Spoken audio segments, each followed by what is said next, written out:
يفجر أمامه يسأل أيان يوم القيامة. A'udzu billahi minasyaitonir rajim. Bismillahirrahmanirrahim. Assalamualaikum warahmatullahi wabarakatuh.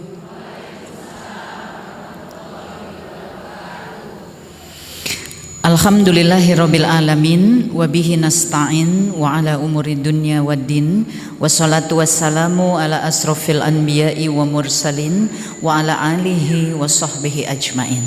Asyhadu an la ilaha illallah wa asyhadu anna Muhammadan abduhu wa rasuluh. Bismillahirrahmanirrahim.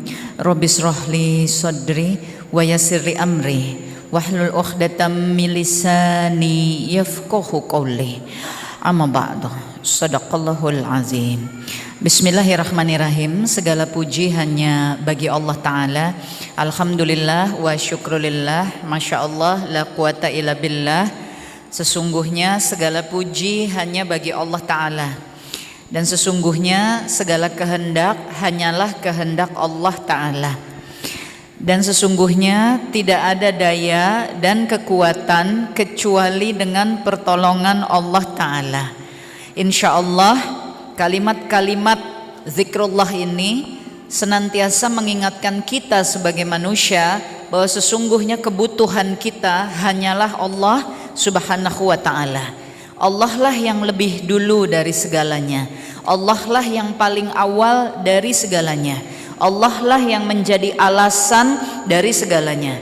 Apabila Allah sudah menyatakan tidak ada daya dan kekuatan kecuali dengan pertolongan Allah, maka seluruh perjalanan hidup kita membutuhkan pertolongan Allah.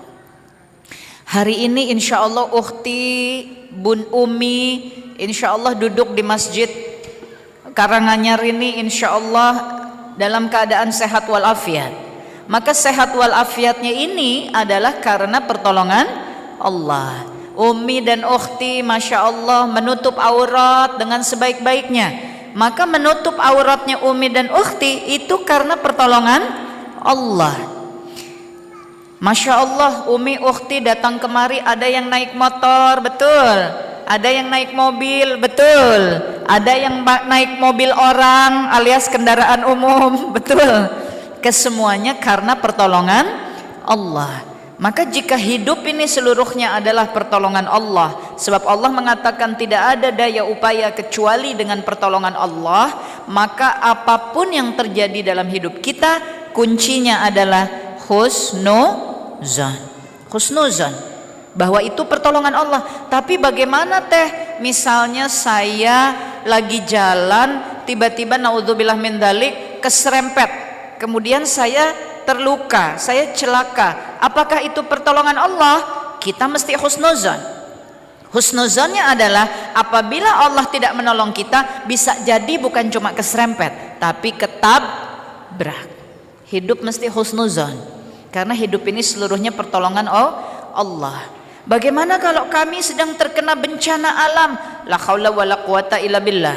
Tidak ada segala sesuatu terjadi kecuali atas kehendak Allah. Maka ketika alam bergejolak, itu atas kehendak Allah. Mengapa Allah menghendaki demikian? Sebab manusia tempatnya lalai. Betul atau betul? Apa itu manusia tempatnya lalai? Contoh sederhananya begini. Kita misalkan setiap hari, kita para ibu lah, para ibu ya, Masya Allah, salah satu tugasnya adalah masuk dapur, betul? Memasak, betul? Ketika kita memasak menggunakan kompor, betul? Setiap kali kita menyentuh pegangan kompor itu dan kemudian menyalakannya, la haula wala quwata illa billah, astagfirullahaladzim wa atubu ilaih, apakah kemungkinannya selalu kompor itu dalam keadaan baik, atau bisa kompor itu dalam keadaan tidak baik sehingga ketika kita menyalakan dia meledak? Bisa atau tidak? Bisa. Maka apabila sampai hari ini keadaan kita masih dalam keadaan yang sebaik-baiknya keadaan, Ketika kita menyalakan kompor, kompor itu selalu menyala dengan sebaik-baiknya. Ketika kita selesai memasak, kompor itu bisa kita matikan juga dengan sebaik-baiknya. Artinya kita ada di dalam penjagaan Allah. Tapi sebagai manusia, sebab kita banyak kelalaian, sebab kita banyak larut dengan berbagai macam urusan dunia, sebab kita kadangkala kita merasa bahwa kekuatan itu adalah kekuatan kita, maka hari-hari kita yang tidak pernah lepas dari memasak, yang tidak pernah lepas dari menyalakan kompor, lama-lama kita rasanya biasa-biasa saja.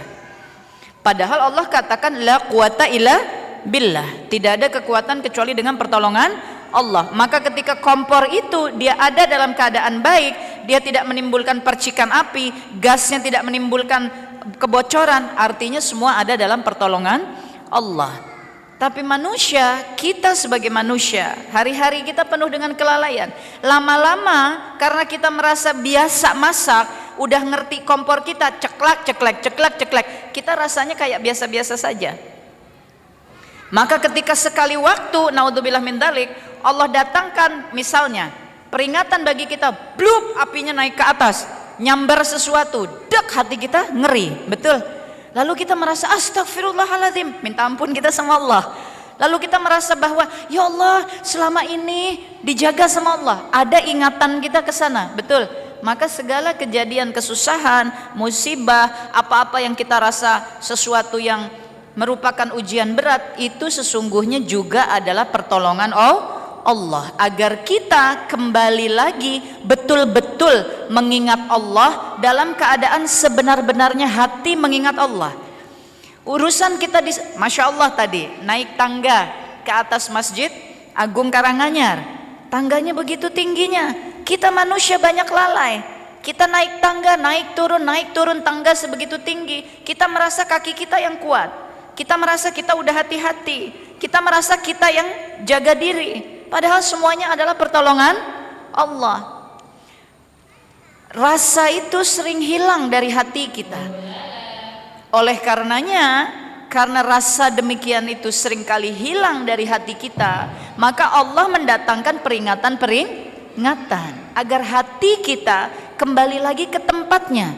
Pada surah An-Nahl ayat 78, Allah mengatakan bahwa yang membuat hati itu Allah, maka hati mesti tunduk kepada Allah. Tapi karena kita manusia ditempatkan oleh Allah di dunia, yang mana dunia ini merupakan ujian, seperti yang dikatakan pada surah Kahfi ayat ke-7, bahwa sesungguhnya dunia adalah perhiasan, dan perhiasan itu merupakan ujian bagi kalian, agar Allah bisa melihat siapa yang amalannya paling baik.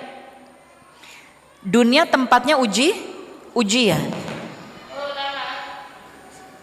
Suara apa itu? Teman-teman teknis bisa tolong dibantu, dicek.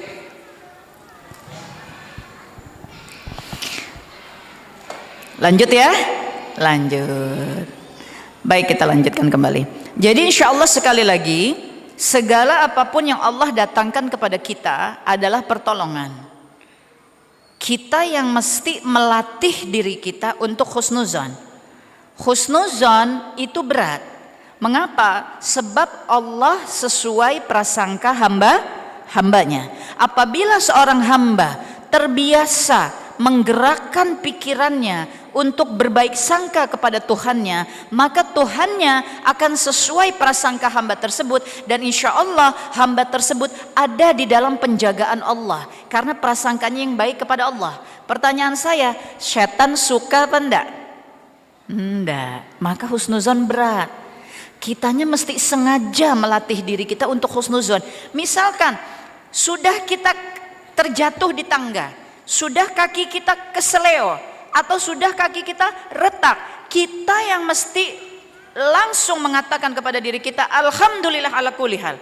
Nabi SAW mengatakan, jika engkau mengalami sesuatu kejadian dan menurutmu itu buruk, maka katakanlah alhamdulillah ala kulli hal, segala puji bagi Allah dalam segala keadaan. Tapi apabila engkau mengalami sesuatu dan menurutmu itu baik, maka katakanlah alhamdulillahillazi bi ni'matihi tatimmus shalihat, segala puji bagi Allah dengan segala nikmatnya, nikmat yang baik kepada kita. Ya, dua-duanya kita mesti memuji Allah. Memuji Allah ini adalah perilaku kita untuk serta-merta berhusnuzon kepada Allah. Barang siapa berhusnuzon kepada Allah, maka dia mendapatkan apa yang sesuai prasangkanya. Mafhum ya ukhti, Umi? Setan tidak akan suka. Sehingga ketika kita mengalami sesuatu yang buruk, bunda misalnya terpleset di tangga, kakinya retak, yang akan langsung dibawa oleh setan adalah celaka. Retak kakimu, nggak sembuh lagi nanti kakimu. Tuh kan jadi nggak bisa jalan 3 bulan. Tuhanmu tega banget deh sama kamu. Nanti munculnya di perasaan kita, aduh kok Allah tega sekali saya dibeginikan. Kenapa? Itu bisikan setan. Ya, maka kita yang mesti langsung. Nabi katakan langsung ucapkan alhamdulillah ala kulli hal, alhamdulillah ala kulli hal, alhamdulillah ala kulli hal. Kita menutup dari segala penjuru masukannya setan untuk membuat kita su'zon kepada Allah. Barang siapa membiasakan dirinya husnuzan kepada Allah, dia mendapatkan yang sesuai dengan prasangkanya. Ya. Segala dari Allah adalah baik, segala dari Allah adalah rezeki, segala dari Allah adalah pertolongan. Ya. Sebab sangat mungkin kita terpleset di tangga, sangat mungkin runutan sebelumnya adalah akibat kita sedang misalnya tergoda oleh setan yang membuat kita melamun. Sehingga ketika kita mau melangkah keluar, dibawalah pikiran kita kepada lamunan yang lain, sehingga kita tidak fokus kepada langkah kita. A'udzubillahi minasyaitonirrajim. Alhamdulillah ala kulli hal. Segala kalimat pujian kepada Allah, segala kalimat yang meminta perlindungan kepada Allah. Jangan biarkan pikiran buruk kita keburu menguasai kita. Pertanyaan saya kepada Umi, kepada ukhti, misalnya dengan kita mengetahui karakteristik syaitan, bahwa dia adalah penggoda, bahwa dia berjanji kepada Allah akan memenuhi jahanam dengan pengikut-pengikutnya, yaitu para manusia yang tidak mau beriman kepada Allah. Maka pertanyaan saya, kalau kita sedang mengalami kejadian yang sifatnya musibah, lalu hati kita sedih karena mengalaminya, sedihnya kita itu kalau diukur, misalnya kalau kayak kolam itu anggaplah ukurannya 1 meter. Pertanyaan saya kepada Umi dan ukhti, kalau kesedihan kita ibaratnya seperti kolam, ukurannya 1 meter, perilakunya setan akan membuat kita tambah naik ke permukaan. Dari 1 meter sedihnya berkurang jadi 50 cm, berkurang lagi sedihnya jadi 0. Atau setan akan menenggelamkan kita sampai 2 meter sampai 3 meter. Yang mana perilaku setan? Yang pertama atau yang kedua? Yang kedua. Dia akan terus menarik kita semakin tenggelam, makin ngerasa sedih, makin merasa sia-sia, makin ngerasa hidup nggak ada artinya, karena itu perilaku syaitan. Maka saya seringkali katakan, mari kita ajak diri kita, mari kita yang kuatkan diri kita, iman kita, mari kita dalam hidup ini mengalami segala sesuatu apapun juga, langsung kita husnuzon, langsung kita katakan alhamdulillah ala kulli hal, a'udzubillahi minasyaitonirrajim, insyaallah baik akhirnya, ridha kepadamu ya Allah. Hatta hati kita beratnya luar biasa, hatta kejadian yang kita alami susahnya luar biasa, pokoknya jadikan sebagai benteng masuknya setan. Kita aja yang bilang sama Allah, hamba ridha kepadamu ya Allah, hamba ridha terhadap semua yang engkau jadikan ini ya Allah, hamba insyaallah baik-baik saja dengan pertolonganmu ya Allah. Itu sebetulnya kita sedang menghantam mundur setan. Sebab jika tidak, pertama takdir Allah tidak bisa dirubah. Umi ukhti ngalami kesusahan, kesusahan itu terjadi, apakah itu bisa dirubah? Kan sudah takdir terjadi, betul. Tapi ketika takdir itu terjadi, Allah mau melihat bagaimana amalan kita ketika menghadapi takdirnya Allah. Lalu kemudian kita ingat, amalannya aku mesti husnuzon, setan gak akan suka. Jadi kalau Umi nggak berjuang untuk husnuzon, kalau ukhti nggak berjuang untuk husnuzon, setan akan terus membawa kita kepada suuzon. Bahkan ujungnya kita sampai bisa kepengen bunuh diri, sampai kita nggak kepengen ketemu orang, sampai kita jadi nggak bisa mikir, bengong terus, sampai kita bilang nggak nafsu makan, sampai kita bilang nggak nafsu ibadah, sampai kita bilang nggak nafsu ketemu orang. Dihancurkan kita sama setan. Hidup ini memang perjuangan. Perjuangannya bukan saingan sama manusia. Kalau sama manusia nggak perlu ada saing-saingan, nggak perlu ada iri-irian, nggak perlu ada saling pamer, nggak perlu ada dengki, nggak perlu ada sombong. Kenapa? Karena setiap manusia sudah ditentukan keadaannya oleh Allah Subhanahu wa ta'ala. Hatta bunda dengki kepada teman yang punya mobil 5 dan mobil bunda cuma 1. Mau dengkinya sampai kapanpun, kalau kata Allah bunda takdirnya mobilnya 1, nggak bakal nambah jadi 5. Jadi buat apa dengki? Sudah ditentukan sama Allah. Dengan sesama manusia ini ujiannya dari Allah, bukan siapa yang lebih kaya, siapa yang lebih terkenal. Ujiannya dari Allah, siapa yang lebih mampu menjaga ukhuwah dan silaturahim. Karena itu perintah Allah, Ali Imran 103. Ya. Jadi perjuangan dalam hidup ini, pertempurannya adalah dengan syaitan. Bagaimana kita jangan terbawa kepada hawa nafsu, bagaimana kita jangan terbawa kepada emosi, kepada rasa marah, sakit hati, nggak terima, ngalami kejadian salah paham dengan teman, ngalami kejadiannya tahun 2017 sampai 2019 belum baikan. Ya, memang dasar syaitan ya. Kalau perlu sampai kita mati jangan baikan lagi. Tiap kali dari jauh ngelihat mukanya, aku mah kesel sama dia, buang muka, gitu ya. Tiap kali dari jauh kita, itu dia datang, kita menghindar aja, menghindar, gitu. Setan maunya gitu, ya. Kadang-kadang kita sampai emosi, ndak tak maafkan dia 7 turunan, biar tahu rasa dia, gitu ya. Astagfirullahaladzim wa atubu ilaih. Antar sesama manusia ujiannya dari Allah adalah ukhuwah, silaturahim, itu ujiannya. Siapa yang berusaha menjaga? Siapa yang berusaha menyambungkan? Ya. Ada seseorang yang memutus, kita berusaha nyambungkan. Udah berusaha nyambungkan, ternyata kita tidak diterima. Maka kita menjaga hati kita supaya ridha. Biasanya kalau kita sudah berusaha menyambungkan silaturahim atau ukhuwah yang terputus, lalu kemudian orang tersebut tidak mau menerima, akhirnya kita jadi marah juga. Udah bagus aku mau mendekati, dia tetap begitu. Nah kan, gagal lagi kita jadinya. Padahal tuh ya Bu ya, aku mah selama ini diam aja, dia yang salah paham. Udah bagus aku yang mau mendekati, tapi dianya begitu. Ya sudah, rugi semuanya. Ya, rugi semuanya karena perintahnya sambungkan, sambungkan. Yang tidak mau menyambung, dia dihisap dalam ketidakmauannya menyambungkan lagi silaturahim. Yang berusaha nyambungkan, dia dihisap karena dia berjuang menyambung silaturahim. Yang kita butuh akhirat apa dunia?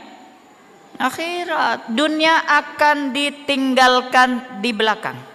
Selesai dunia. Ya. Maka kalau lagi marah, lagi kesel, lagi ada salah paham, lagi merasa disakiti orang, lagi merasa ditipu, lagi merasa dikerjai, lagi merasa didolimi, ingat bahwa Allah memperhatikan kita. Allah memperhatikan bagaimana perilaku kita menghadapi takdir Allah itu. Hatta orang lain yang salah sama kita, hatta orang lain yang mendolimi kita, tapi Allah memperhatikan masing-masing kita. Yang dolim, dia sudah ada hisapnya pada Allah, betul? Yang hak dan batil bisa nggak ditukar-tukar di hadapan Allah? Nggak bisa, betul? Yang hak-hak, yang batil-batil, yang halal dan yang haram bisa nggak ditukar-tukar di hadapan Allah? Nggak bisa. Jadi sudah kita serahkan kepada Allah. Kalau sesama manusia, maka kita ujiannya adalah ukhuwah, ujiannya adalah silaturahim. Teman dengan teman, teman dengan sahabat, suami dengan istri, istri dengan orang tua dengan anak, mertua dengan menantu, ya, antar ipar, antar keluarga, adik kakak, semuanya ujiannya adalah silaturahim. Kalau hubungan kita masih memiliki hubungan sedarah atau ada nasab yang terikat, itu disebutnya silaturahim. Jika tidak ada hubungan darah atau tidak ada nasab yang terikat, benar-benar teman, benar-benar sahabat, benar-benar kenalan, itu disebutnya ukhuwah. Ya. Perbedaan itu. Kalau silaturahim itu masih ada hubungan nasab. Dia itu sepupu 3 kali dengan saya. Dia itu kakaknya dengan saudara jauh, saudara sepupu saya menikah, jadi ini ada nasab, ini disebutnya silaturahim. Tapi jika tidak ada kaitan nasabnya, tidak ada ikatan darahnya, itu disebutnya ukhuwah, ya, insyaallah. Jadi itu ujian antar manusia. Tadi berikutnya, manusia selama di dunia, maka ujiannya, perjuangannya adalah berhadapan dengan syaitan. Karena syaitan sudah jelas janjinya kepada Allah pada surah Al-A'raf ayat 10 sampai ayat 17. Janjinya sudah jelas bahwa syaitan akan menjadikan Bani Adam menjadi tersesat menjadi hamba yang tidak bersyukur kepada Tuhannya, sehingga mereka menemani syaitan untuk nanti tinggal di neraka. Ini sudah janjinya syaitan, dan dia tidak punya kepentingan apa-apa lagi. Dia nggak punya urusan apa-apa lagi. Jadi dia punya energi yang luar biasa, karena urusannya cuma satu, menjadikan kita sesat. Sementara kita sebagai hamba Allah ditaruh di dunia, urusannya banyak. Maka Allah katakan la quwata illa billah. Nggak ada pertolongan, nggak ada kekuatan kecuali dengan pertolongan Allah. Dan barang siapa yang senantiasa beriman kepada Allah, dia tawakal menyandarkan dirinya kepada Allah, An-Nahl 99, setan tidak ada pengaruhnya bagi dia. Sudah jelas kok janji Allah, ya. Maka sekali lagi, seluruh hidup kita ini isinya pertolongan Allah. Mulai hari ini, apabila ada di antara kita yang hatinya sedang terluka, ayo sembuhkan. Karena luka yang kita rasa di hati kita, yang diakibatkan oleh sebuah kejadian itu juga ada dalam pertolongan Allah. Husnuzon. Ya tapi teh kejadiannya tuh, aduh pokoknya terlalu banget deh teh. Semua pertolongan Allah. Kita diberi kejadian yang begitu membuat hati kita terluka, agar kita belajar mengobati luka sebagai amal ibadah kita kepada Allah. Dan semua amal ibadah Allah katakan pada surat Hud ayat ke-115, wasbir, sabarlah kalian, karena Allah tidak akan menyia-nyiakan amal ibadah apapun yang kalian lakukan dengan niat kebaikan. Tidak akan Allah sia-siakan. Jadi kita disakiti orang, hati kita terluka, amal ibadah kita itu adalah satu, pada bagaimana kita mendoakan kebaikan bagi orang tersebut. Yang kedua, bagaimana kita menyadari hati ini miliknya Allah, aku mesti bersihkan dari luka. Masya Allah, ini amal ibadah, ini pertolongan dari Allah. Kita diberi peluang untuk jihad. Kadang kita ngalami kejadian yang susahnya luar biasa, kadang kita didolimi dengan kedoliman yang luar biasa, yang memang hati kita menjadi sakitnya luar biasa. Semakin luar biasanya sakit itu, semakin kita memperjuangkan luka itu untuk sembuh. Masya Allah, mudah-mudahan kita ada dalam kondisi jihad, dalam kondisi berjuang untuk mencapai ridho Allah. Jadi semuanya dari Allah baik, ya. Kita yang mesti senantiasa berhusnuzon. Apa kaitannya dengan tema hari ini, hijrahmu menentukan akhirmu? Sebab segala perintah Allah Subhanahu wa ta'ala ujungnya adalah untuk mengantarkan kita ke syurga.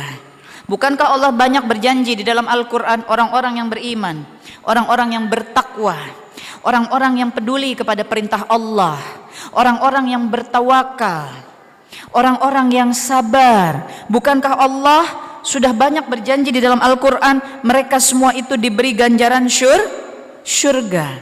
Ganjaran syurga bukan datang dengan tiba-tiba. Ganjaran surga datang lewat proses. Betul. Ketika Allah mengatakan orang-orang yang beriman, maka Allah janjikan bagi mereka surga. Maka kata beriman itu perbuatan kan? Perbuatan. Bukan cuma sekedar apa? Menjadi beriman itu perbuatan. Bagaimana mungkin kita disebut menjadi orang beriman? Misalnya ketika sholat saja bolong-bolong, atau yang sholatnya sudah rutin, tidak pernah tepat waktu, tidak mau meningkatkan dirinya di hadapan Allah. Kayak tadi, dapat takdir dari Allah, kesusahan, sama Allah suuzon terus. Bagaimana kok sama Tuhan sendiri berprasangka buruk melulu? Bagaimana mau jadi orang beriman? Ya. Lalu misalnya apa? Rezeki sedang ditahan oleh Allah Ta'ala, lalu kita mengatakan Allah pelit banget sama saya. Bagaimana kita mau jadi orang beriman? Ya, orang-orang beriman Allah janjikan surga. Maka kata iman itu perbuatan, itu perjuangan, itu proses, ya, yang mesti dilakukan. Kata takwa itu proses yang mesti dilakukan. Iman artinya yakin kepada Allah. Takwa artinya taat menjalankan perintah Allah dan menjauhi larangannya. Tawakal artinya menyerahkan segala keadaan hanya bersandar kepada Allah. Dan orang-orang yang demikian Allah janjikan surga, ya. Maka surga itu diperoleh lewat proses, lewat perjuangan. proses dan perjuangannya dilakukan di sini nih, tempat kita sekarang ini, dunia. Berapa umur kita hari ini, Umi? 40 teh. Berapa jatah umur kita, Umi? Barangkali jatah kita 60, sisanya 20 tahun lagi. Catatan kita bagaimana di Allah, di malaikatnya Allah? Betulkah catatan kebaikan kita sudah mendominasi daripada catatan keburukan kita? Waktu kita semakin habis. Waktu kita semakin habis. Ya. Berapa usiamu sekarang? Aku baru 30 teh. Iya, baru 30. Tapi apakah jatahnya sampai 70? Barangkali jatahnya sampai 35. 5 tahun lagi juga selesai. Ya. Sementara dunia inilah penentunya. Perjuangannya di dunia, prosesnya di dunia. Begitu roh dipisahkan dengan jasad, jasad masuk kembali ke dalam tanah, rohnya lanjut ke alam barzah, sudah tidak bisa memperjuangkan apa-apa. Khalas, selesai. Masuk alam barzah sudah masa awal pertanggungjawaban. Dalam kajian kita sering membahas nanti akhirnya dari perjalanan kita surga atau neraka. Sebelum sampai kepada akhirnya, mari kita kaji apakah kita siap dengan alam barzah. Alam barzah isinya juga adalah hadiah dan siksaan. Bukankah ada siksa kubur? Bukankah Nabi SAW sudah menjelaskan dalam hadisnya ada siksa kubur, ya? Dan juga ada tempat yang tenang untuk menunggu ketika kita di alam barzah. Tapi juga ada siksa kubur. Ini belum sampai di akhir, bahkan belum hari penghisaban, sudah ada pendahuluannya. Apabila kita tidak bisa mempertanggungjawabkan apa-apa yang dipertanyakan oleh malaikat Allah ketika kita masuk ke alam kubur, ini ibaratnya kayak kalau bunda-bunda apa? Kalau di Jakarta itu sekarang apa? Masuk tol, di sini juga ya. Tolnya pakai kartu kan ya sekarang ya. Semua kan harus punya kartu karena udah nggak ada gerbang yang pakai yang orang gitu ya, jarang ya. Pakai kartu. Kalau kartunya nggak ada, bisa nggak masuk tol itu? Ini alam barzah.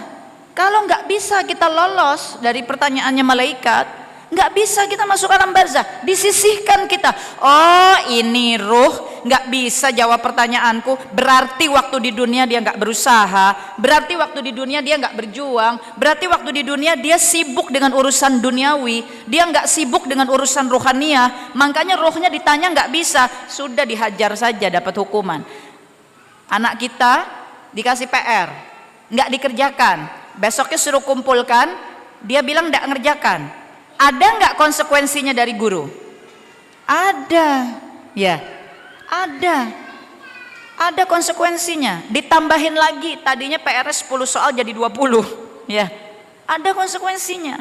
Kita masuk alam barzah, bertemu malaikatnya Allah, ada pertanyaan-pertanyaan, ujian yang kita mesti jawab. Nggak bisa, ada konsekuensinya. Hukumannya juga berjenjang di dalam alam kubur. Ini baru alam kubur yang sudah di depan mata kita, Umi, ukhti, ya, sudah di depan mata kita. Maka dunia ini tempatnya berjuang. Kalau ngalami kejadian sedih yang bikin sedih, ayo bangkit. Bangkit ini adalah bagian dari menunjukkan iman kita kepada Allah. Jangan biarkan setan membawa kita ke dalam kesedihan yang begitu dalam sehingga makan nggak nafsu, padahal badan dikasihnya sama Allah. Kok nggak mau kita kasih makan dengan alasan nggak nafsu? Nanti kalau lagi nafsu, nafsunya berlebihan, ya, nafsunya berlebihan, makan ini, makan itu, segala dibeli, pakaian dibeli, barang numpuk-numpuk di rumah, ya, punya mangkok sak rupa-rupa mangkok yang dipakai cuma 1 set, ya. Kalau lagi berlebihan hawa nafsu, kalau lagi sedih nggak nafsu. Kita suka, astagfirullahaladzim, muhasabah kita semuanya, ya, termasuk saya yang menyampaikan, muhasabah kita. Muhasabah, astagfirullahaladzim. Kita butuh sekali pertolongan Allah. Alam barzah sudah di depan mata kita. Hijrah kita akan menentukan akhir kita bagaimana. Ada 2 akhir. Akhir kita di dunia dan akhir kita yang sesungguhnya. Karena dunia tempatnya perjuangan. Dunia tempatnya segala proses tersebut akan harus kita lakukan. Sehingga apabila di dunia kita tidak berproses untuk senantiasa menjadi lebih baik, lebih beriman, lebih bertakwa. Apabila di dunia kita tidak berjuang untuk semakin lebih beriman, lebih baik, lebih bertakwa, lebih berakhlak, naudzubillah min dzalik, barangkali akhirnya di dunia su'ul khatimah, bukan husnul khatimah. Ya, setan tidak akan membiarkan kita husnul khotimah. Ingat itu Umi Ukhti, ingat itu. Umi atau orang tua Umi atau adik Umi atau kakak Umi dikasih sakit, takdir sakit sama Allah. Takdir sakit, Nabi SAW mengatakan, jika Allah memberikan engkau sakit, memberikan engkau kepedihan, memberikan engkau kesusahan, tiada lain karena Allah sedang menghapuskan dosamu. Tapi setan nggak akan mau, nggak akan rela dia bahwa sakitnya kita untuk menghapus dosa. Sehingga dalam sakit kita akan dibikin merasa payah, kita akan dibikin nggak mau sholat, kita akan dibikin zikir aja rasanya berat, kita akan dibikin kepala kita sakit cokot-cokot luar biasa sehingga rasanya nggak apal bacaan-bacaan sholat, supaya ujungnya su'ul khotimah. Maka ada yang sakit yang sedang kita rawat, yang sehat, tolong wuduknya orang sakit ini jangan sampai terlepas, tolong sholatnya orang sakit ini jangan sampai terlepas, tolong Qur'annya dibunyikan terus, tolong dia diingatkan terus kepada zikirnya. Jangan sampai orang sakit yang sedang kita rawat kelolosan kita sehingga akhirnya jadi su'ul khatimah, karena kita nggak pernah tahu kapan Allah akan akhirkan dia. Betul ya. Saya cuma mau memberi gambaran, hidup ini perjuangan, berjuang lawan setan. Nggak usah berjuang saing-saingan antar manusia, kepingin ini lebih baik dari ini, lebih kaya dari ini, lebih terkenal dari ini, lebih punya, lebih, nggak ada. Bentar lagi alam barzah kita masuki ya. Dengan sesama manusia ingat ukhuwah, silaturahim, karena Nabi SAW juga mengatakan ini amalan silaturahim bisa menghindarkanmu dari api neraka, kata Nabi ya. Jadi sekali lagi sesama kita, mari kita semangat jaga ukhuwah. Tapi tuh teh suka ada perbedaan. Aku dibilangnya ngajinya sama ini ngaji. Sudah biar, itu semua ujian kok. Ujian dari Allah. Ya, ujian dari Allah. Oh, kalau yang ngajinya di sini dengan ngajinya yang di situ, oh ada perbedaan. Yang di situ ngomongin yang sini, kan ujian juga dari Allah. Yang ngomongin diuji, yang diomongin diuji. Diomongin ini kan bisa apa saja, bisa soal pribadi, bisa soal ngajinya, bisa soal harokahnya, bisa soal keturunan, bisa namanya orang ngomongin, bisa apa saja kan. Itu ujian dari Allah. Jangan terbawa kita dalam ujian yang memecah silaturahim, memecah ukhuwah. Ya tapi kan bukan saya teh, merekanya. Sudah biarkan merekanya ada hisabnya. Kitanya tetap doakan mereka, kitanya tetap berbaik-baik gitu. Kitanya tetap ingin mengharapkan semua ridhonya Allah saja ya. Jadi dengan sesama manusia insya Allah ukhuwah, silaturahim. Jangan lupakan Allah sudah perintahkan pada Ali Imran 103 ya. Sesisanya di dunia ini perjuangan menghadapi syaitan, sebab syaitan akan selalu mempergunakan hawa nafsu kita. Double sebetulnya, setannya kita mesti hadapi, hawa nafsunya kita mesti kendalikan. Barang siapa berjuang mengendalikan hawa nafsu, setan lebih susah masuknya kepada kita. Apa itu mengendalikan hawa nafsu? Amal-amal ibadah, wabil khusus yang sunnah jangan ditinggal. Kenapa wabil khusus yang sunnah? Karena kalau sudah ngaji begini semua insya Allah, yang wajib mah bunda-bunda udah nempel di kepala, insya Allah gitu ya. Insya Allah sholat 5 waktu ya udah nempel di kepala gitu ya. Insya Allah zakat udah nempel di kepala, insya Allah syahadat insya Allah niatnya udah nggak mau ganti sampai kapanpun ya. Alhamdulillah karena sudah Allah giring masuk ke masjid-masjidnya Allah, sudah Allah dudukan di majelis-majelis ilmunya Allah ya. Yang wajib-wajib nutup aurat, oh masya Allah sudah bertahan sampai kapanpun. Mudah-mudahan yang wajib-wajib ini niat kita di hadapan Allah sudah kuat insya Allah. Sholat 5 waktunya sudah tetap, sunnahnya, rawatibnya, qobla ba'danya ya, duhanya, tahajudnya, sholat taubatnya, sholat-sholat sunnahnya. Ini semuanya adalah penolong kita untuk mengendalikan hawa nafsu. Saumnya, aku saum teh Ramadan, saum sunnahnya. Saum sunnahnya Ramadan itu setahun 1 kali. Hawa nafsu kita pakai tiap hari enggak? Masa saumnya setahun sekali? Hawa nafsunya tiap hari dipakai. Senin Kamis paling tidak. Aduh kok masih berat. Mulai dari yaumil bid 3 hari. Aduh berat juga. Ya masa ngaku umatnya Nabi Muhammad kalau semuanya berat? Kalau semua yang dilakukan Nabi SAW kita katakan berat, terus kita mau nggak ngikut beliau ke surga? Kan gitu ya. Jadi amalan-amalan sunnah, zikrullah, baca Quran ya, itu yang mengendalikan hawa nafsu. Dan apabila ini kita lakukan, setan lebih susah masuknya. Tapi bisa nggak setan masuk? Bisa. Nabi Adam alaihi salam bukankah akhirnya makan buah khuldi? Bukankah akhirnya makan buah khuldi? Maka kita jangan percaya diri berlebihan. Jangan apa? Kalau kata orang barat, overconfidence gitu ya.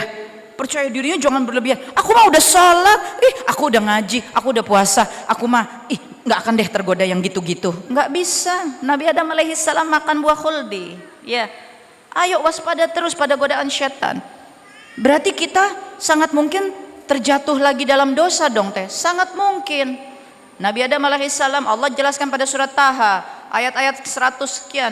Allah jelaskan bagaimana Nabi Adam alaihissalam akhirnya mengikut kepada bisikan syaitan. Maka Allah katakan Nabi Adam melanggar apa yang sudah dilarang oleh Tuhannya. Harus apa kalau kita sudah begitu? Maka Nabi Adam alaihissalam mencontohkan harus segera bertobat kepada Allah. Tobat dengan sebenar-benarnya tobat. Sama seperti bicara hijrah. Ketika kita bicara hijrah, jangan sampai kita mengatakan, aduh hijrah ini berat, habisnya nggak ada yang mendukung, keluarga nggak dukung, teman nggak dukung, sahabat nggak dukung, hijrahku kok kayaknya sendirian. Innallaha ma'ana, kata Allah. Engkau nggak pernah sendirian, selalu ada Allah. Kitanya sih yang suka merasa sendirian. Kitanya yang suka merasa, kalau nggak ada yang mendukung, aku jadinya nggak bisa deh. Nabi Ibrahim alaihissalam, Nabi Nuh alaihissalam, Umi Maryam binti Imran, ketika kemudian dia hamil tanpa ada suaminya, tanpa ada laki-laki yang menyentuhnya, masyarakatnya percaya nggak kalau dia tidak berzina? Surah Maryam, surah Ali Imran, masyarakatnya menuduh. Itu bayangkan bagaimana sendiriannya. Ya memang benar-benar nggak ada yang nyentuh kok. Ya memang betul-betul nggak ada suami, nggak ada laki-laki kok yang menyentuhnya.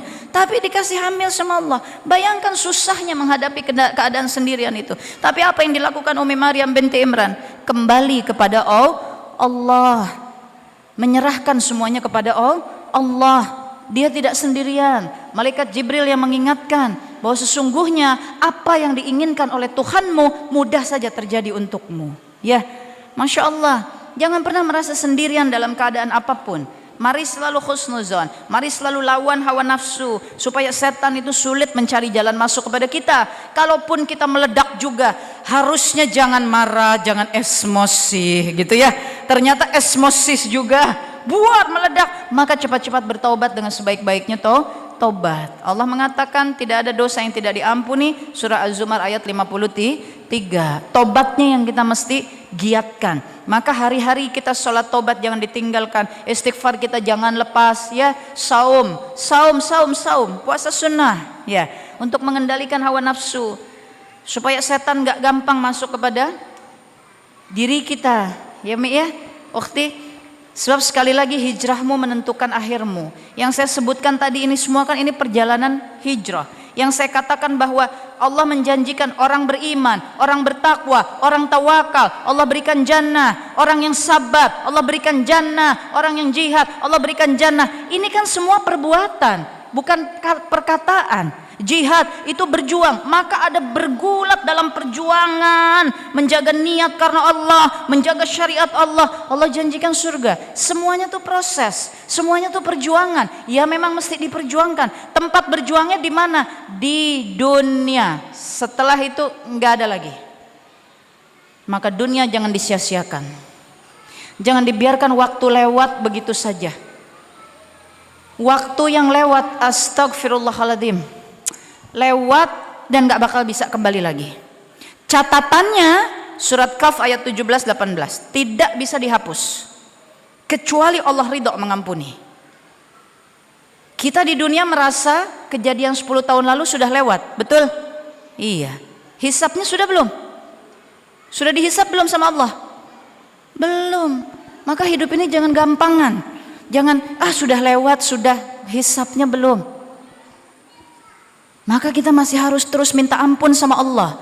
Masih harus terus melakukan kebaikan-kebaikan untuk menghapus keburukan. Surah Hud ayat 114, segala amalan-amalan baikmu itu menjadi jalan untuk mengobati keburukan-keburukanmu. 10 tahun lalu perilaku kita seperti apa? Hidup saya seperti apa dulu? Maka berjuang melakukan amal-amal kebaikan, amal-amal salih, ya. Ini menjadi cara kata Allah untuk menghapuskan dosa-dosa kita. Artinya hidup kita belum selesai. Kejadian 20 tahun, Teteh Khadijah alhamdulillah ya sudah dihijrahkan sama Allah. Yang sebelum saya hijrah, catatan dosanya itu tidak bisa dihapuskan sebelum Allah ridho menghapuskannya. Maka saya mesti minta ampun terus sama Allah. Saya mesti berjuang terus melakukan amal saleh. Karena itulah cara kita memohon agar Allah ridho menghapuskan catatan dosa kita. Catatan itu tidak bisa dihapus. Naudzubillah min dzalik. Apabila catatan itu tidak dihapus dan Allah juga tidak ridho menghapuskannya, naudzubillah min dzalik, bisa ditunggu neraka kita. Ya. Maka sekali lagi dunia ini tempatnya berjuang. Umi ukhti jangan pernah lelah. Takdirnya apapun dari Allah ridho. Takdir paling susah sekalipun ridho. Allah cuma mau menguji bagaimana perilaku kita kepada Allah. Ya. Allah cuma mau menguji itu. Ridho enggak? Sebab barang siapa ridho kepada Allah, Allah ridho kepadanya. Barang siapa mengingat Allah, Allah ingat kepadanya. Ya, ini semua cuma ujian. Maka sekali lagi hijrahmu menentukan akhirmu. Segala proses yang saya sebutkan tadi di dunia itulah hijrah. Perjalanan untuk selalu menjadi lebih baik di hadapan Allah. Kalau di hadapan Allah, maka tolok ukurnya adalah aturannya Allah. Di hadapan manusia kita bisa jadi sudah baik, tapi baiknya kita di hadapan manusia betul nggak sesuai syariat, betul nggak sesuai ketentuan dari Allah? Itu yang kita mesti kejar. Oleh karenanya saya sering sampaikan dimanapun, tolabul ilmi ini mesti dijaga. Ya, ayo ajak teman-teman kita. Kalau ngajak jangan pakai kesel. Aku tuh ya udah ngajak dia ngaji 4 kali, nggak pernah mau. Diajak ke surga nggak mau, ya udah. Belum tentu kita juga ke surga. Ya, ajak saja terus ya. Diajak ke masjid nggak mau. Kalau nongkrong-nongkrong seneng, biarin aja. Nanti tahu rasa loh di hari akhirat. Nggak boleh, ya, nggak boleh sama sekali. Ajak saja terus, ajak saja terus. Kalau susah sudah diajaknya dan kita merasa, aduh aku takut nanti lama-lama aku jadi kesel kalau ngajak ditolak terus. Doakan saja, ya Allah, ya muqallibal qulub, ya. Mudah-mudahan sahabatku, temanku itu nanti engkau yang tuntun ke masjid. Sudah doakan, jangan pakai marah-marah, jangan pakai kesel-kesel. Hidup ini terlalu pendek kalau dipakai marah, dipakai kesel, dipakai sakit hati. Tiba-tiba besok pagi mati kita. Naudzubillah min dzalik. Bisa apa enggak? Bisa. Marah kita sama orang, aku tuh gak suka kelakuannya, masa dia ngomong ini, 2 menit lagi mati kita. Bisa enggak? Bisa ya Umi ya. Sayang hidup ini. Pokoknya begitu dar emosi meluap, a'udzubillahi minasyaitonirrajim, cepat turunkan.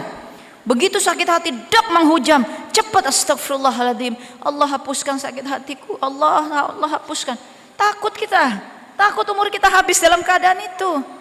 Ada alam barzah, ditanya-tanya kita di sana, astagfirullahaladzim. Ya, nanti sudah di dunia kita susah, masuk alam barzah dihajar, naudzubillah min dzalik. Ya, ayo mari kita selamatkan perjalanan kita ini, selamatkan juga perjalanan kawan-kawan kita, selamatkan perjalanan suami, anak-anak. Maknanya dakwah kan mengingatkan, tapi urusan hasilnya kan semua ada di tangan Allah. Maka kita fokus pada mengingatkan. Saya tuh udah ya Allah, suami tuh udah saya ingetin, udah saya juga ngasih perlihatkan saya, tapi suami tuh masih aja ini. Sudah, terus saja ingatkan, terus saja dakwahkan, sampaikan, doakan. Hasilnya terserah Allah.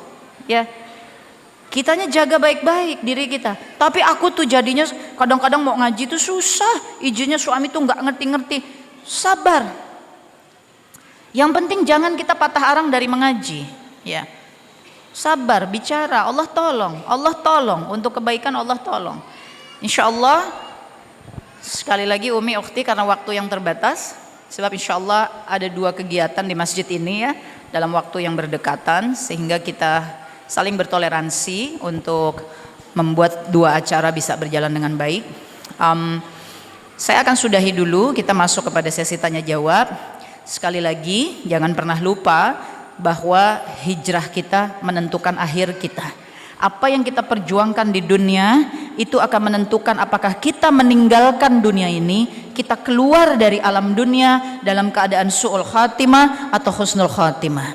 Nabi SAW mengatakan, barang siapa yang di alam barzah dia mendapatkan kebaikan, sesisa perjalanannya bisa menjadikan kebaikan. Barang siapa di alam barzah dia mendapatkan kesusahan, sesisa perjalanannya dia bisa celaka. Ya, kita selamatkan alam barzah kita supaya hari kiamat kita selamat. Lah aku kan udah mati duluan teh, nggak ngerasakan kiamat. Kata siapa? Kiamat itu untuk seluruh alam dan seluruh makhluk. Ada yang ngalaminya dia masih di dunia, ada yang ngalaminya kita udah di alam barzah. Kiamat untuk semuanya. Untuk semuanya. Jadi jangan kira kalau kita diwafatkan lebih dulu dari dunia, aduh aku selamat nggak ngerasain kiamat. Kiamat untuk seluruhnya. Karena di alam barzah itu juga kehidupan. Ya, tapi kehidupan alam barzah. Kita ingin kiamat kita juga diselamatkan Allah. Kita ingin sekali agar dunia kita diselamatkan Allah. Kita ingin nanti kelahiran kembali bisa dalam keadaan sebaik-baiknya. Kita ingin perjalanan kita ke padang mahsyar selamat. Amin ya rabbal alamin. Dan kita ingin di padang mahsyar ketika menghadapi pengadilan Allah, kita bisa mendapatkan buku dari sebelah kanan. Kita bisa menjadi golongan kanan. Selamat kita insya Allah. Sehingga ketika kita melintas sirat, ya Allah, semoga sirat kita adalah perjalanan ke jannah, bukan cara Allah mencemplungkan kita ke jahanam. Amin ya rabbal alamin. Terakhir, apa kaitannya sedikit saja dari ujung kalimat saya dengan Palestina. Nabi SAW mengatakan bahwa sesungguhnya tanah Baitul Maqdis itulah bagian dari padang mahsyar. Kalian semua akan dikumpulkan di sana. Maka jangan pernah lupakan tanah ini. Jangan pernah lupakan. Beliau mengatakan Baitul Maqdis adalah mahsyar dan mansyar, tempat awal manusia dilepaskan ke dalam perjalanannya ke alam dunia, dan tempat manusia dikumpulkan kembali setelah perjalanan mereka di alam dunia. Itulah tanah Baitul Maqdis. Itulah bumi Palestina. Maka jangan sampai hilang dari iman kita, ingatan kita, doa-doa kita, termasuk perjuangan kita membantu saudara-saudara kita di garis depan dalam menjaga tanah sucinya Allah Ta'ala. InsyaAllah mudah-mudahan itu yang saya bisa sampaikan. Semoga sesisa perjalanan kita InsyaAllah mengantarkan kita sampai dengan pertemuan dengan Allah Ta'ala di surganya Allah nanti. Amin ya rabbal alamin. Dunia kita akhirkan dengan husnul khatimah, dan seluruh rangkaian perjalanan kita akhirkan dengan jannah. Amin ya rabbal alamin. Ya Rabbi taqabbal minna wa taqabbal du'a. Amin ya rabbal alamin. Baik, saya tutup dulu sesi sharingnya dan akan dibuka dengan sesi tanya jawab. Bisa dibantu oleh panitia. Mungkin karena keterbatasan waktu, 2 dulu saja ya. 2 saja, silahkan.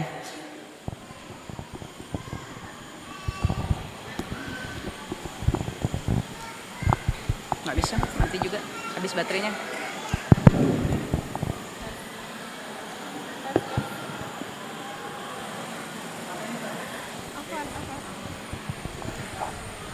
Baik, masih ada waktu kurang lebih 7 menit untuk 2 pertanyaan. Monggo bunda-bunda yang ingin bertanya silahkan.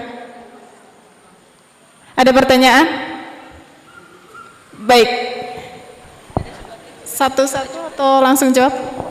Ditanya aja dulu. Ada 2 pertanyaan. Ada lagi mau menyampaikan pertanyaan? Dari sebelah kanan bunda ada? Oh, mana?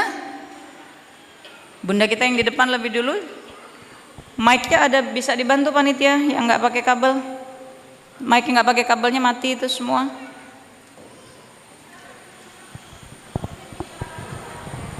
Nggak bisa, silakan.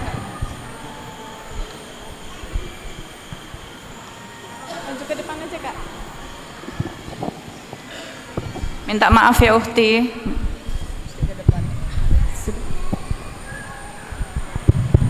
Bismillahirrahmanirrahim. Assalamualaikum warahmatullahi wabarakatuh.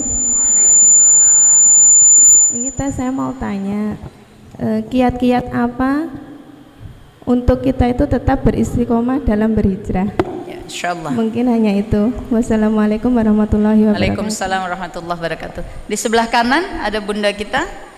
Kayaknya nggak cukup mic-nya. Wireless-nya belum ada lagi? Bisa?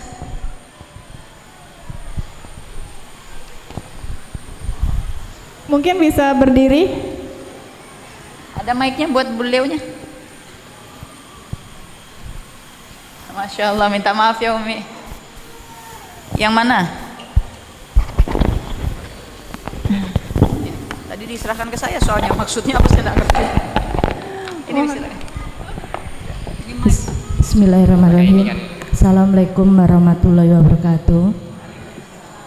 Begini Ustadz, apabila kita beramal soleh dimanapun, kalau kita bersunudzon sama Allah atas ridhonya gitu, apa termasuk Gimana Umi?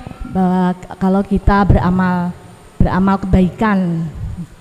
kebaikan terus kita berharap sama Allah, itu apa termasuk di dalam hati, termasuk amalan yang tidak baik gitu? Oh, kita beramal soleh tapi kemudian kita berharap kepada Allah membalas gitu. Kita beramal soleh karena kita mengharapkan sesuatu dari Allah gitu ya Umi ya. Maka pertanyaan Umi, apakah itu jatuhnya jadi amal baik atau jatuhnya jadi amal buruk gitu, karena kita punya harapan dari amalan yang kita lakukan. Baik, minta maaf sekali karena keterbatasan waktu ya, jadi hanya bisa 2 pertanyaan. Yang pertama tentang istiqamah, yang kedua tentang beramal salih dengan mengharapkan ganjaran dari Allah. Saya jawab dulu yang kedua. Allah mengatakan faiza faraghta fansab wa ila rabbika farghab. Seorang muslim itu dia tidak boleh berhenti atau macet. Selesai satu amalan baik dia harus lakukan lagi yang lainnya. Betul? Ini kan artinya seorang muslim nggak boleh macet, nggak boleh stuck, nggak boleh kependek gitu. Dia harus terus bergerak melakukan kebaikan-kebaikan dengan menggantungkan harapan hanya kepada Allah. Jadi menggantungkan harapan kepada Allah itu perintahnya Allah ya. Pertanyaan beliau, bagaimana kalau kita beramal soleh yang kita harapkan itu ganjaran? Allah mengatakan tadi pada surat Hud ayat 115, bersabarlah sebab Allah tidak pernah menyia-nyiakan hamba-hambanya yang beramal baik. Allah sudah sediakan ganjaran. Berarti Tuhan kitanya juga sudah mengatakan kepada kita bahwa ganjaran itu memang ada. Maka kita jadi berharap ganjaran. Yang menjadi tidak tepat, yang harus kita hindarkan adalah beramal soleh dengan mengharapkan ganjaran yang sesuai dengan keinginan kita. Ini kita mesti hindarkan. Misalnya apa? Maaf, saya menjalankan gini. Di sini ada ukhti-ukhti yang belum nikah alias jomblo gitu ya. Lalu ukhti-ukhti yang belum nikah ini berharap sekali Allah mendatangkan jodoh yang terbaik baginya. Menggantungkan harapan kepada Allah mendatangkan jodoh baginya itu boleh, karena memang jodoh itu miliknya Allah ya. Beramal soleh, aku mau saum, aku puasa, aku tahajud dengan harapan Allah memandang amalanku, maka Allah ridho mendatangkan jodoh padaku, itu boleh. Tapi apabila kemudian baca Quran, sholat, tahajud demi untuk mendapatkan jodoh, dan kita punya target, aku berharap tahun ini dikasih jodoh. Tahunnya berlalu, jodohnya belum datang. Kemudian kita merasa sholat kita sia-sia, doa kita nggak diijabah, baca Quran kita nggak diijabah karena jodohnya nggak didatangkan sama Allah. Ini nggak boleh. Nggak boleh ngatur Allah seperti apa maunya kita. Nggak boleh. Sama Allah mesti ridho. Jadi ketika kita, aku belum punya jodoh, mudah-mudahan Allah datangkan jodohku. Boleh, karena memang jodoh semuanya ketentuan dari Allah. Mudah-mudahan Allah ridho mendatangkan jodohku, maka aku akan berjuang untuk beramal saleh. Yang dicari ridhonya Allah. Sebab jika Allah ridho kepadamu, Nabi SAW mengatakan, seluruh isi dunia ini bersatu untuk mencelakakanmu. Jika Allah tidak takdirkan celaka, tidak ada yang bisa mencelakakanmu. Seluruh dunia ini bersatu untuk memberikan keuntungan bagimu. Tidak ada dalam ridhonya Allah memberi untung kepada kita. Nggak bisa kamu beruntung. Jadi yang kita cari ridhonya Allah. Berharap ridhonya Allah mengantarkan apa yang kita harapkan. Tapi apabila kita berharap, aku baca Quran, hatamin Quran supaya jodohku datang. Hatam Qurannya udah sebulan sekali hatam Quran, setahun 12 kali.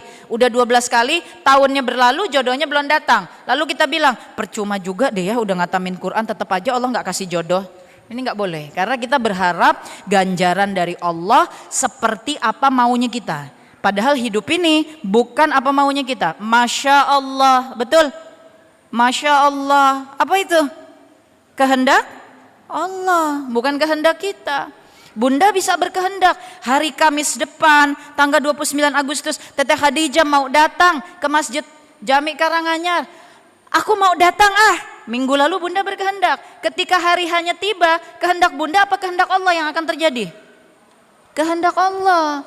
Kalau pagi tadi, naudzubillah min dalik, kehendaknya Allah Bunda misalnya, naudzubillah min dalik, keserodot di kamar mandi terus kakinya keseleo sehingga nggak bisa jalan, nggak sanggup naik tangga. Hatta dari minggu lalu Bunda sudah berniat datang, berarti hari ini takdir dari Allah Bunda nggak datang ke sini, gitu ya. Nah kalau Bunda nggak datang ke sini, kemudian Bunda bilang, percuma juga, dari minggu lalu udah niat baik, pengen ke masjid, pengen ke majelis ilmu, Allah malah kasih saya jatuh, Allah malah bikin kaki saya keseleo.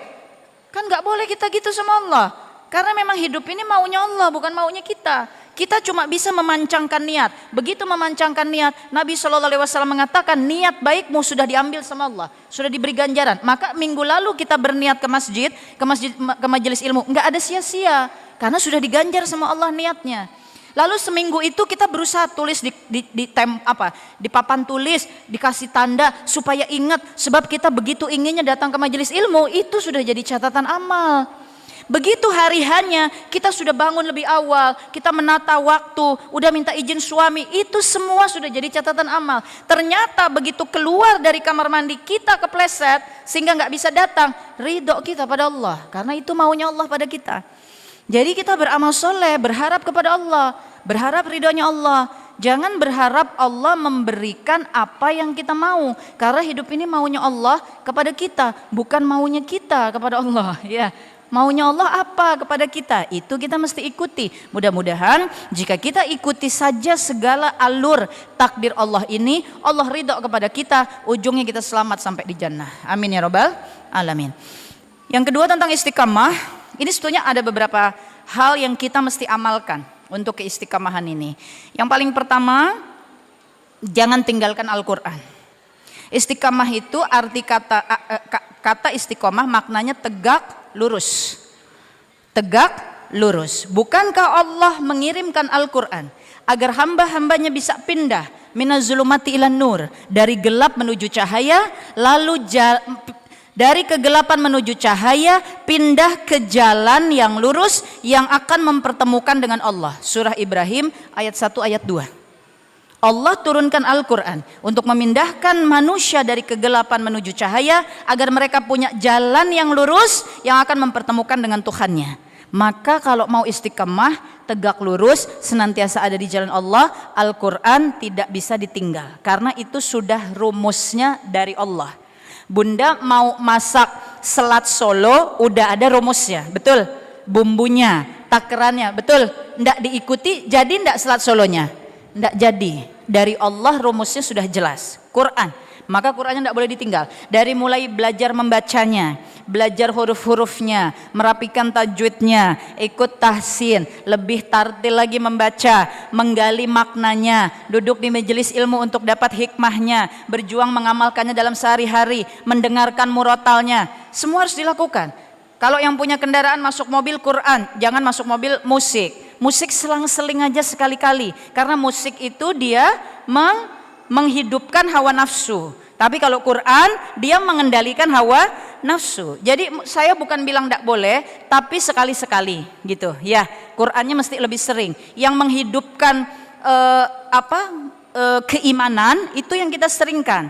Yang menghidupkan hawa nafsu selang-seling aja. Kalau lebih banyak yang kita dekati yang menghidupkan hawa nafsu, jadi hawa nafsu nanti susah dikendalikan, gitu ya. Jadi insya Allah untuk istiqamah jangan tinggalkan Al-Quran. Kemudian yang kedua, amal-amalan. amal salih. Umi Aisyah radhiyallahu anha menyampaikan dari baginda Rasulullah sallallahu alaihi wasallam, Allah mencintai hamba-hambanya yang terus secara kontinu melakukan amal kebaikan walaupun sedikit, asal jangan ditinggal, daripada dia melakukan suatu kebaikan besar lalu dia melupakannya. Maka kalau mau diberikan keistiqomahan oleh Allah, kita lakukan. Kayak gini, oh di masjid ini seminggu 2 kali ada majelis, mari kita ikhtiarkan datang seminggu 2 kali. Siapapun pengisinya, siapapun yang hadir, kita ikhtiarkan seminggu 2 kali, seminggu 2 kali. Ini amalan yang sedikit tapi kontinu. Ya, seminggu 2 kali hitungannya sedikit dong, karena seminggu kan ada 7 hari. Seminggu ada 7 hari, kalau datangnya 2, 5-nya enggak, berarti lebih banyak apa lebih dikit? Lebih sedikit. Berarti amalan yang sedikit tapi kita kontinukan, insya Allah Allah cinta kepada kita. Baca Quran, saya tuh anak banyak kesibukan ini, tiap hari baca Quran paling dapatnya 1 halaman, enggak apa-apa, asal jangan ditinggal. Jangan ditinggal, baca. Saya bisanya dapatnya 1-2 ayat, enggak apa-apa, asal jangan ditinggal. Terus tiap hari 2 ayat, terus. Allah cinta. Nanti Allah yang tambahkan kemampuannya kepada kita, karena kitanya menjaga konsistensi dalam kadar kemampuan kita. Yang ketiga, majelis ilmu, tidak boleh ditinggal. Sebab dalam majelis ilmu Allah dudukan para malaikat Allah. Barang siapa yang berkumpul lalu kemudian mengingat Allah, membaca Al-Quran, maka Allah kirimkan malaikat untuk mengirimkan keberkahan kepada mereka. Ya, kalau keberkahan menaungi kita, kemudian kita berdoa, malaikat mengaminkan, mudah-mudahan ijabah, kita dikasih istiqamah oleh Allah. Dan majelis ilmu tempatnya Allah memasukkan hikmah-hikmah pemahaman kepada kita tentang ilmunya Allah. Maka disebut taman-taman surga. Nabi mengatakan taman surga di dunia adalah majelis ilmu. Maka majelis ilmunya jangan ditinggal. Yang keempat, berkumpul dalam jamaah. Contoh sederhana saja karena waktu yang terbatas. Sekarang jamaah ada 300. Naudzubillah min dalik, nanti turun tangga ada 1 yang kepleset, aduh mau jatuh. Yang 299 cuma sekedar ngelihat, ih jatuh, terus ditinggal atau berusaha nolong. Itu namanya jamaah, bersama-sama. Ada kekuatan. Maka kalau kita bersama-sama sering kumpul majelis taklim, askadina, rutin terus menerus sama-sama ada di situ misalnya, maka ada 1 yang lagi down, lagi jatuh, lagi diuji imannya oleh syaitan, insya Allah yang lain digerakkan Allah untuk menemani, untuk mendampingi. Ya, wal asri inna insana lafi husrin illa alladzina amanu wa amilus solihati wa tawassaw bil haqqi wa tawassaw bis sabr. Ya, Allah akan tolong insya Allah. Yang terakhir, doa. Ya, doa. Enggak ada cara lain, hanya doa yang bisa merubah takdir. Itu kata Nabi. Maka berdoa pakai prioritas, mintalah kepada Allah lebih dulu semua hal yang menyangkut keselamatan kita di akhirat. Minta surga, minta iman Islam ihsan, minta akhlak yang baik, minta jalan hijrah, minta dijaga hidayah, minta diberikan inayah, minta dikasih keistiqamahan, minta dibukakan pintu dakwah, pintu sedekah, pintu ibadah, minta yang baik-baik, yang kebaikan kita bagi akhirat. Insyaallah hal-hal ini mudah-mudahan akan mendatangkan ridha Allah untuk memasukkan istiqomah kepada kita. Karena pada akhirnya istiqomah juga adalah pemberian Allah kepada hambanya. Maka tadi yang saya sebutkan adalah ikhtiar kita, bagaikan itu proposal kita kepada Allah untuk meminta keistiqomahan. Gitu kira-kira ya. Wallahu alam bisawab. Saya harus sudahi dulu majelisnya. Insyaallah kita akan melanjutkan dengan sesi yang lainnya.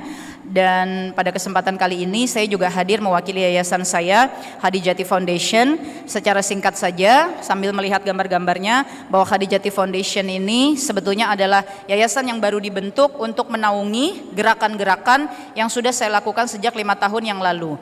Gerakan-gerakan ini diantaranya seperti pembebasan buta aksara Al-Quran yang sudah membebaskan sekitar 10.000 lebih buta aksara Al-Quran di seluruh Indonesia, yang bernama Gerakan Amazing Muslimah. Ada gerakan Aku Mengaji, mendirikan rumah-rumah Al-Quran di Indonesia dengan nama-nama Asmaul Husna yang sudah berdiri sampai Ar-Rahman, Ar-Rahim, Al-Malik, As-Salam, Al-Qudus, Al-Mu'min, Al-Muhaimin, Al-Aziz, ya.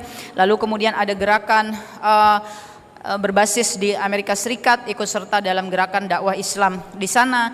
Dan kemudian ada gerakan kemanusiaan, membantu negeri-negeri muslim yang mungkin tadi di depan udah dibacakan ya oleh ukhti kita MC, gerakan untuk Indonesia, penanganan bencana, gerakan untuk Palestina ya, program-program yang kita lakukan untuk membantu Palestina.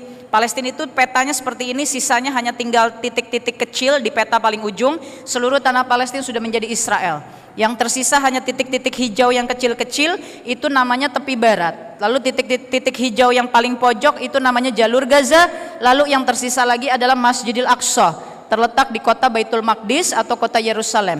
Palestina tinggal tersisa secuil-secuil seperti itu, yang secuil-secuil itu pun semuanya sudah diduduki oleh Israel. Jadi sesungguhnya hari ini tanah Palestina sudah berada di dalam kekuasaan Israel. Saudara-saudara kita di titik-titik kecil itu bertahan karena ada amanah Allah Masjidil Aqsa, karena Baitul Maqdis disebut puluhan kali di dalam Al-Quran. Maka mereka bertahan di sana untuk menjaga tanah suci kita. Maka insya Allah kita yang Allah takdirkan berada dalam suasana masih seperti ini, mudah-mudahan kita ingat terus kepada mereka, kita kirimkan terus bantuan kita kepada mereka, kita dukung terus perjuangan mereka, baik saudara-saudara kita yang masih bertahan di Gaza, saudara-saudara kita yang masih bertahan di tepi barat, dan saudara-saudara kita yang masih bertahan di sekeliling Masjidil Aqsa atau kota tua Baitul Maqdis sebagai murabit dan murabitah, para penjaga Masjidil Aqsa yang hidupnya sehari-hari di titik manapun semuanya susah. Gambaran-gambaran kesusahan kehidupan ini kita bisa lihat secara singkat saja pada presentasi ini, bagaimana mereka sehari-hari dikurung oleh tembok-tembok raksasa, mereka dipenjarakan kampung-kampungnya oleh tembok-tembok raksasa, bagaimana mereka menghadapi pos-pos militer Israel, mau sekolah, menghadapi pos militer, ditembaki di sana, dipukuli dan seterusnya. Bagaimana mereka dilarang untuk masuk ke Masjidil Aqsa, sehingga yang bisa sehari-hari menjaga Masjidil Aqsa adalah mereka yang tinggal di sekeliling Masjidil Aqsa. Yang di Gaza tidak boleh ke Aqsa, yang di tepi barat tidak boleh ke Aqsa, yang di sekitar Aqsa tidak ada yang belum pernah dipenjara, disiksa. Bahkan syekh-syekh kita, bahkan para syekh Masjidil Aqsa, semuanya pernah merasakan penjara, semuanya pernah disiksa dan seterusnya. Inilah perjuangan saudara-saudara kita di sana untuk menjaga tanah suci Masjidil Aqsa. Ingat, inilah ujian berat dari Allah di akhir zaman. Karena ini tanah suci yang ditentukan oleh Allah Ta'ala, bukan manusia yang menentukannya. Maka kita menjadi hamba Allah, barangkali, wallahu alam bisawab, di hari pengadilan Allah, apa yang akan Allah pertanyakan kepada kita, kita belum tahu. Jika tanah suci ini Allah pertanyakan kepada kita, semoga harta kita bersaksi bahwa kita pernah ikut dalam perjuangan ini. Semoga doa kita bersaksi bahwa kita tidak lepas mendoakannya. Semoga segala yang kita pernah lakukan di dunia ini, di dalamnya kita pernah terkait dengan perjuangan pembebasan Masjidil Aqsa. Kira-kira seperti itu yang saya bisa sampaikan. Lain-lainnya adalah program-program kami juga, bekerja untuk Suriah, Rohingya dan lain sebagainya. Semoga hal ini ada manfaatnya. Mari kita terus berjuang melakukan amal salih. Saya tutup dengan surah Al-Furqan ayat 68, 69, 70, 71, bahwa sesungguhnya Allah mengatakan orang-orang yang melakukan dosa-dosa besar, zina, membunuh, menyekutukan Allah, sesungguhnya Allah sudah janjikan neraka bagi mereka dengan siksaan yang membuat mereka terhina di dalamnya, kecuali orang-orang yang bertaubat, mereka beriman dan kemudian berjuang melakukan amal salih, maka Allah akan rubah semua keburukannya menjadi kebaikan. Karena sesungguhnya sebenar-benarnya taubat di hadapan Allah adalah mereka yang bertaubat lalu melakukan amal salih. Inilah surat Furqan 68, 69, 70, 71. Semoga kita ada di dalamnya. Wallahu alam bisawab. Maaf lahir dan batin. Semoga Allah pertemukan kita lagi, Umi, ukhti, insyaallah di dunia, jika tidak di surganya Allah Ta'ala. Saling mendoakan. Saya minta didoakan, mudah-mudahan Allah jaga saya dalam jalan hijrah. Minta didoakan untuk seluruh perjuangan yang kita lakukan di dunia ini. Doakan juga, alhamdulillah sedang mendapat rezeki. Saya sudah 7 bulan tidak bisa melakukan safari-safari dakwah. Ini yang pertama kalinya lagi saya datang ke Solo. 7 bulan ini saya tidak safari dakwah keluar daerah, keluar negeri, karena Allah memberi rezeki, ujian kondisi kesehatan, tidak hanya pada saya, tapi kedua orang tua saya juga dalam kondisi kritis sampai hari ini. Minta didoakan ya. Doakan semoga Allah ridho dengan semua keridhaan kita kepada takdir Allah. Wallahu alam bisawab. Maaf lahir dan batin. Astagfirullahalazim, astagfirullahalazim, astagfirullahalazim. Wa atubu ilaih. Hasbunallahu wa ni'mal wakil, ni'mal maula wa ni'man nasir. Rabbana atina fid dunya hasanah wa fil akhirati hasanah wa qina azabannar. Wa adkhilna jannata ma'al abrar ya azizu ya ghaffar ya rabbal alamin. Subhana rabbika rabbil izzati amma yasifun. Wassalamun alal mursalin walhamdulillahi rabbil alamin.